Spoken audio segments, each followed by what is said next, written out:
Are we going to see a big hike in interest rates this year? What about the foreclosures? Does it even make sense to buy a home in 2022? Well, my crystal ball has a great big crack in it, but I can tell you how things are already shaping up based on what we've seen last year and since 2020.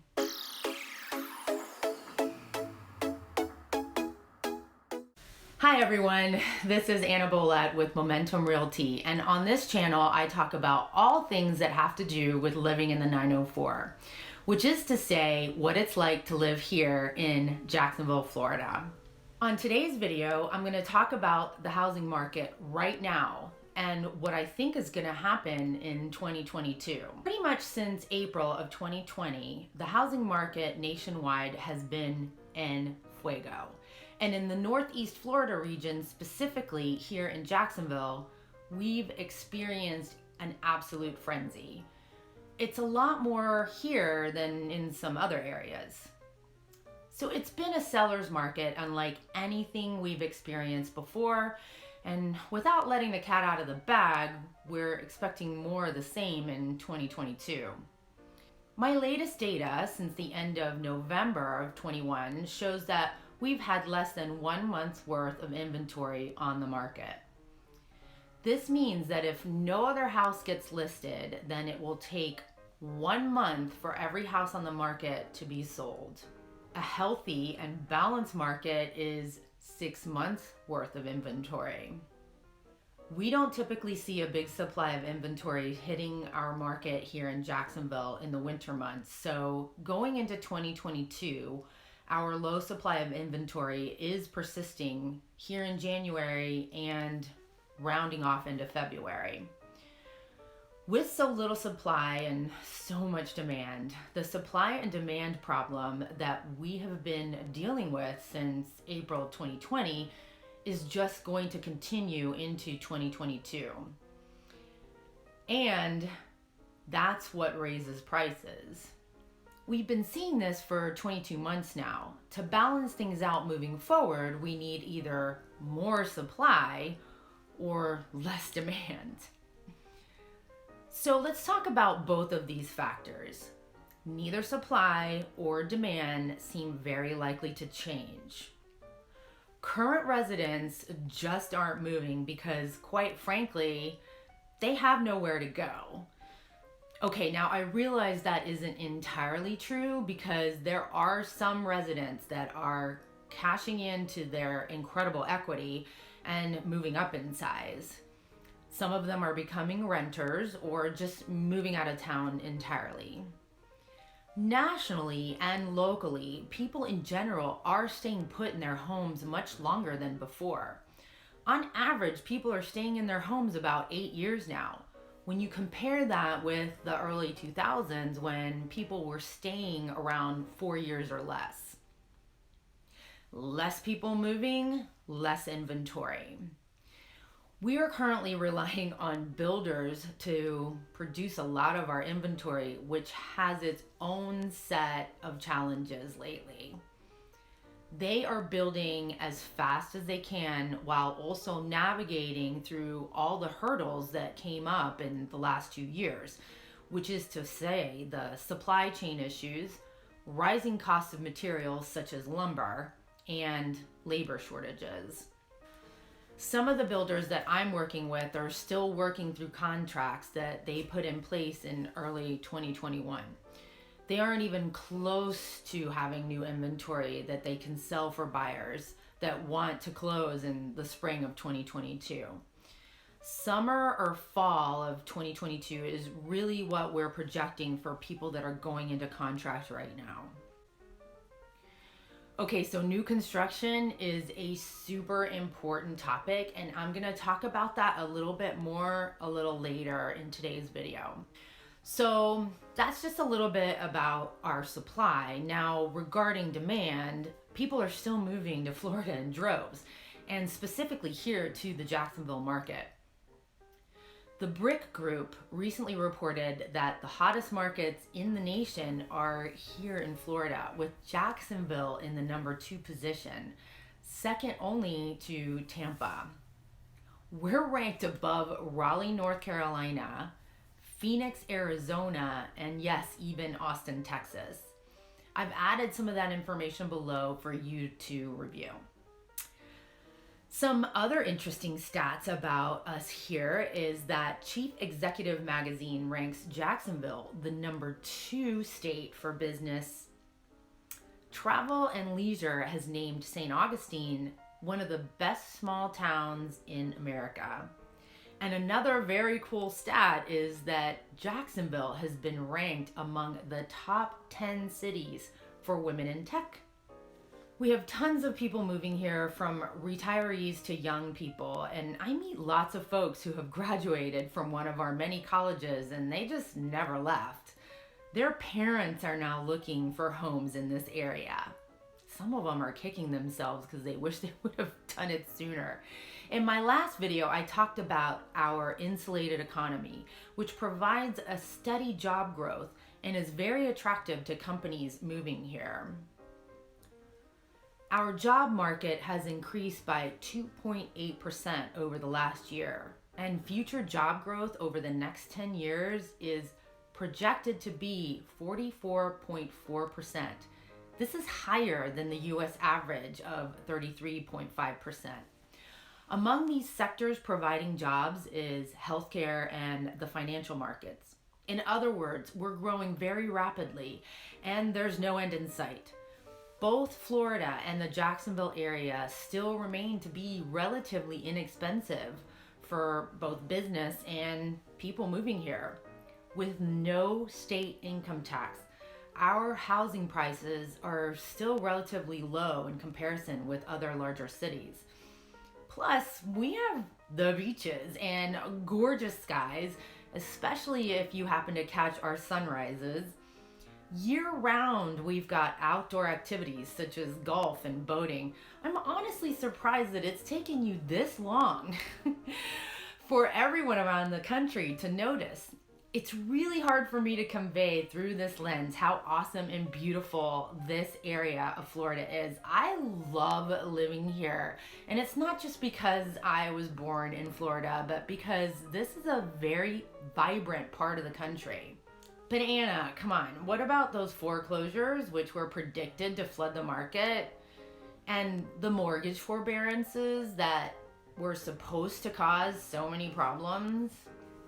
Well, that just isn't what we're seeing yet nationwide. The number of households currently in forbearance is going down on a regular basis.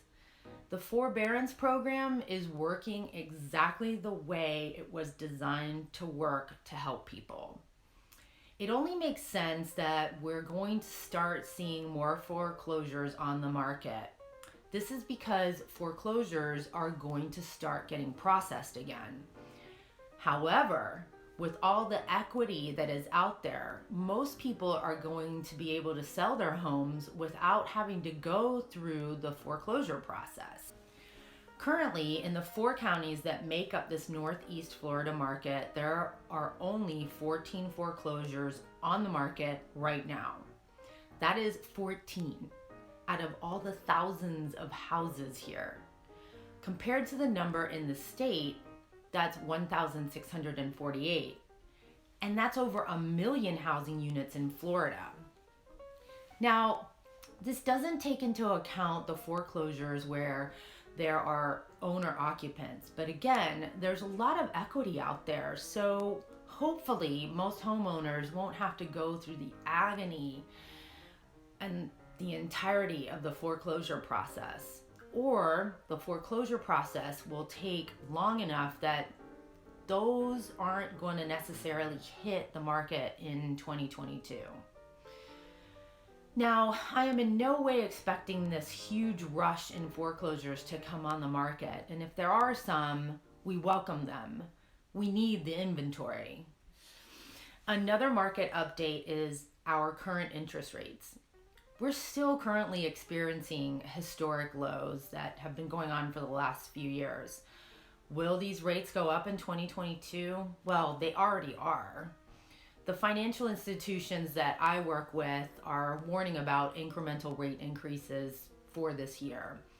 will that be enough to affect our demand? Well, I used to think so, but now I'm not so sure. Unless rates increase above 4%, I'm not really expecting that to affect demand too much. In fact, if people suspect rate hikes, it will probably push more buyers into the pool in early 2022, wanting to lock in historically low rates before they rise.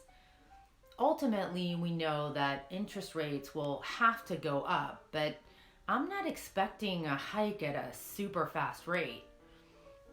I purchased my first home in 2001 and my rate was 7.25. I remember being so proud of that rate when I told my parents, and my dad said, "Yeah, that's a really great rate," especially when compared to the historically higher rates in years past that were in the double digits. So if you want some interest rate perspective, go talk to a baby boomer. They have seen it all, from rates as high as 18% to as low as 2%. Regarding interest rates, this is a question I've been pondering and I'd like your input on it. A lot of buyers have purchased their dream home at rates as low as 3%. Let's say that in a couple of years from now, rates go up to 6 or 7%. What is the motivation for current homeowners to sell their house that they're in and buy another one at a higher interest rate? Now, there are always going to be life circumstances that will require certain people to have to move, which is totally understandable. And there will be people who will purchase their home with cash. But if rising interest rates demotivate current homeowners from selling their house in a couple of years, then won't that just exacerbate our current supply problem? So there are a lot of people out there that are much smarter than me about that and can talk to this point. So I encourage you to feel free to comment below. I'd really love to hear what you guys think. We're going to expand on this topic on lending issues in 2022 with a lending partner of mine, so make sure to stay tuned in a couple of weeks for that episode. Controversy alert. One thing that popped up on my radar in mid-2021 that is going into 2022 is the demand for hedge funds to diversify their portfolios into the real estate market. Now, normally one would think that they would be purchasing commercial property, right? While that may still be the case, they are also purchasing residential homes, especially in the starter home market. Cue in my favorite antihero, Lex Luthor. When I was 6 years old, my father said to me, "Get out." Before that, he said, "Son, stocks may rise and fall. Utilities and transportation systems may collapse. People are no damn good, but they will always need land, and they'll pay through the nose to get it. Remember, my father said, land." Another aspect where I see lots of demand going into 2022 is from the pent-up demand from the international buyer. In 2020 and 2021, people outside of the US really couldn't purchase houses here, but now that they can, there's a lot of demand for it, especially here in Florida. I think we're going to see a surge in international buyers along with the snowbirds that traditionally come in January. There's a lot of wealth that has accumulated around the world in certain sectors, and real estate is a great place for those people to put their money. Canadians historically love Florida, so for all you guys freezing up there in the frozen tundra, we're waiting for you. Okay, so I know that all of you out there watching are thinking about moving to Florida are probably saying, "This seems crazy. Why would I ever want to buy now?" Well, I'm not gonna lie to you, this is challenging for buyers right now, but I do have some tips for navigating this market in 2022. Hey, so that's what I think is going to happen in 2022. Join me next week when I talk about how to navigate through this crazy market. Until then, press the like button, subscribe to my channel, and we'll see you soon. Thank you.